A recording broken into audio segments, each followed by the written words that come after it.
Hello friends, I am Jaya and according to GIC syllabus we have read yet Geoffrey Chaucer, William Shakespeare, John Milton, John Dryden, Alexander Pope, William Wordsworth, P.B. Shelley, John Keats, Alfred Lord Tennyson, Matthew Warner, Charles Dickens, Thomas Hardy, W.B. Yeats, T.S. Eliot, George Bernard Shaw, George Orwell, Raja Rao, Mulk Rajanand, Nizam Musical, Robert Frost, Ernest Hemingway, Harold Pinter, Rabindranath Tagore, Girish Karnad, and V.S. Naipaul. In literary terms, we have read Renaissance, Reformation, metaphysical poetry, classicism, romanticism, the pre-Raphaelites, modern literature, sonnet, ballad, mock epic. And today we are going to start major stanza forms.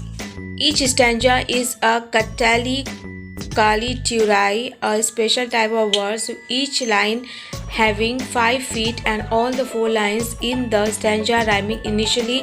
प्रत्येक पंक्ति 5 खंडों में विभक्त है और चारों पंक्तियों के आरंभ में तुक मिलती है. What is stanza? Stanza forms appear in poetry with all kinds of variations across cultures, generations, and poets. However, some standard forms of stanza have been popularized by famous poets who made a mark in poetry with their amazing forms. Before we examine these types of stanza forms, let's clarify what a stanza is. A stanza in poetry is the equivalent of a paragraph in prose. It's a group of lines arranged together to form one unit of a poem. Therefore, stanzas divide a poem. Some poems have one stanza and others have more stanzas. When a poem possesses 2 or more stanzas, they are separated by leaving a space in between the concluding line of one stanza and the first line of the following stanza. Most classical poems with prescribed forms have fixed stanza forms. Poets use various forms of stanzas in a single poem, or they can use a uniform stanza form from the beginning to the end. Also, every so often, one stanza can stand alone as a type of poem on its own. For instance, the haiku type of poem has 3 lines and it's done. Modern poets frequently combine various stanza forms in one poem, or they don't follow fixed meters and rhyme. However, frequently poems will fall under the categories of stanza forms described in this article. 10 basic stanza forms in poetry: monostic 1 line, couplet 2 lines, tercet 3 lines, quatrain 4 lines, quintain 5 lines, sestet 6 lines, septet 7 lines, octet 8 lines, 9-line stanzas, nonet, Spenserian 9 lines, dizaine 10 lines. Identifying stanza forms. The most common stanza forms are identified by examining the number of lines in a stanza, meter, rhyme scheme, the poet who popularized the specific form. The importance of stanzas. Stanzas separate prose from poetry. A poem is often recognized at a glance because of the stanzas. Second, stanzas simplify the process of memorizing poems. Stanzas group specific lines with the same idea to ease the reader's understanding.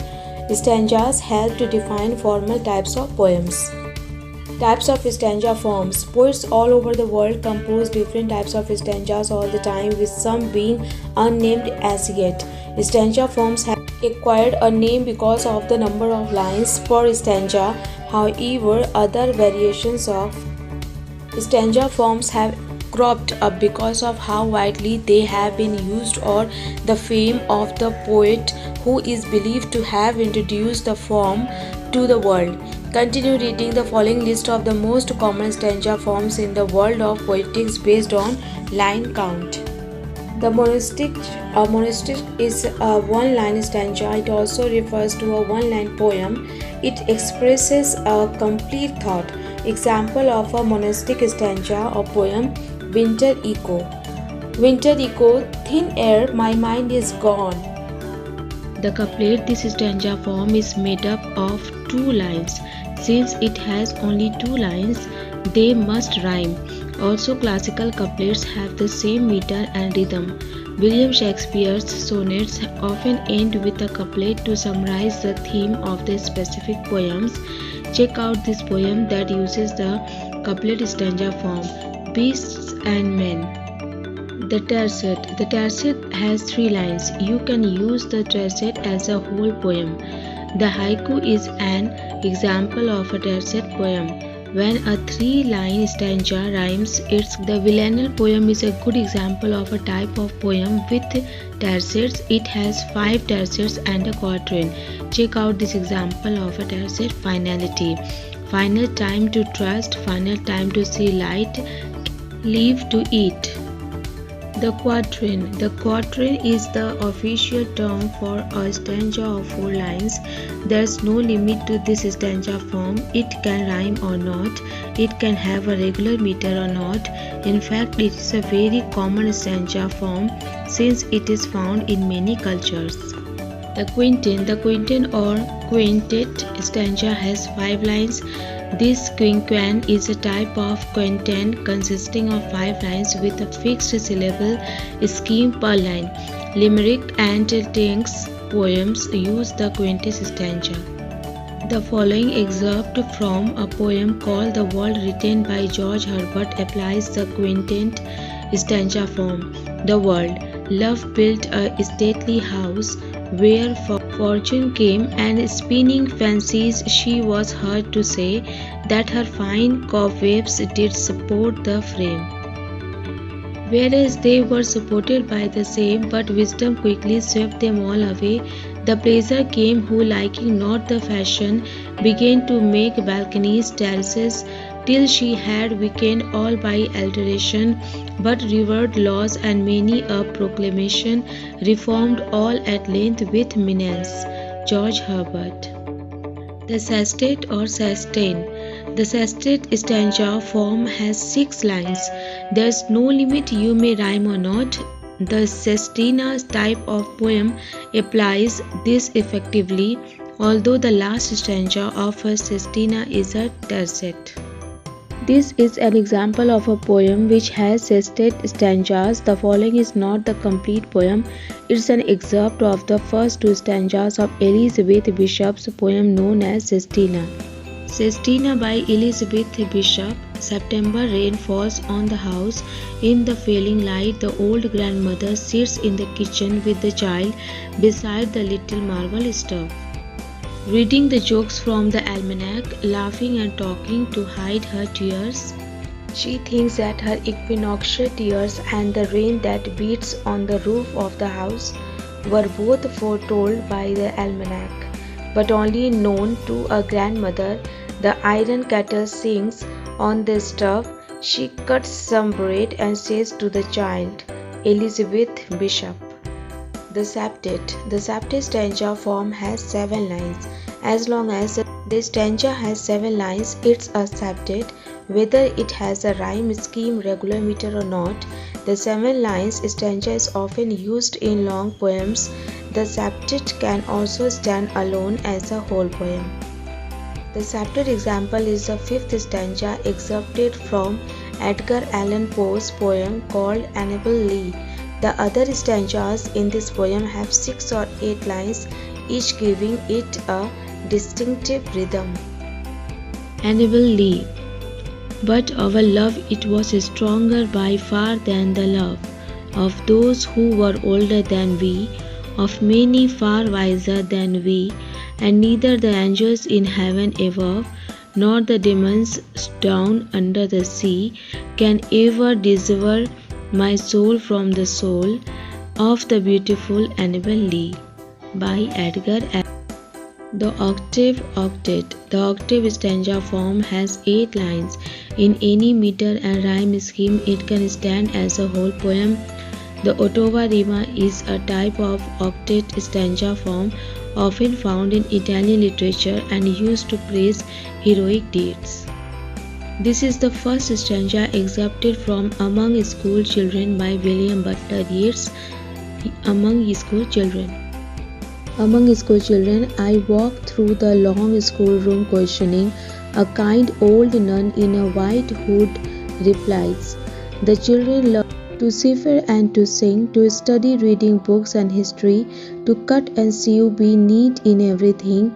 in the best modern way, the children's eyes in momentary wonder stare upon a 60-year-old smiling public man. William Butler Yeats. However, there are different types of popular nine-line stanzas, including the Spenserian stanza and the nonnet.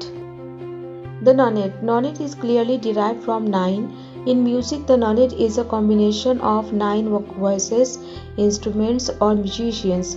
The nonnet is recognized as a stand-alone poem made up of 9 lines. Essentially, it's one stanza comprising of 9 lines. The first line of a nonnet contains 9 syllables, the second 8, the third 7. It continues like that until the last line, which has 1 syllable. Check out the nonnet below. Kicked from the inside. Amazing, you growing inside me. Adventures end, others begin. Flutters and tummy movements responding to my touch. Kicked from the inside. Alive and kicking, you are a marvel, babe. The Spenserian stanza. The Spenserian stanza was popularized by Edmund Spenser, a poet who lived in the 1500s. It's a 9-line stanza with a rhyme scheme of AB, AB, BC, BCC. The first 8 lines follow the iambic pentameter, and the 9th line has 6 iambic feet. The Dizaine stanza. The Dizaine derives its name from French literature. Dix, pronounced dis, means 10 in French. Thus, the Dizaine stanza form has 10 lines. As other stanza forms, it can stand alone as a complete poem. Check out the following excerpt of a 10-line stanza from a long poem by John Keats entitled Ode on a Grecian Urn. This is stanza 2 of the poem, Ode on a Grecian Urn.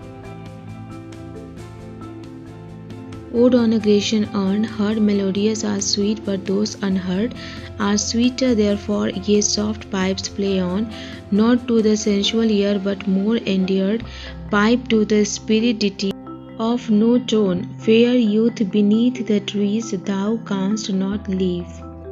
Thy song nor ever can those trees be bare, bold lover, never, never canst thou kiss, thou winning near the goal, yet do not grieve, she cannot fade, though thou hast not thy bliss, forever wilt thou love and she be fair. By John Keats. So friends, here this video is over. If you want its Hindi version, then see the next video. Till then, take care, stay blessed, be happy, keep smiling, and if you like this video, please do like, share and subscribe. Bye bye, take care.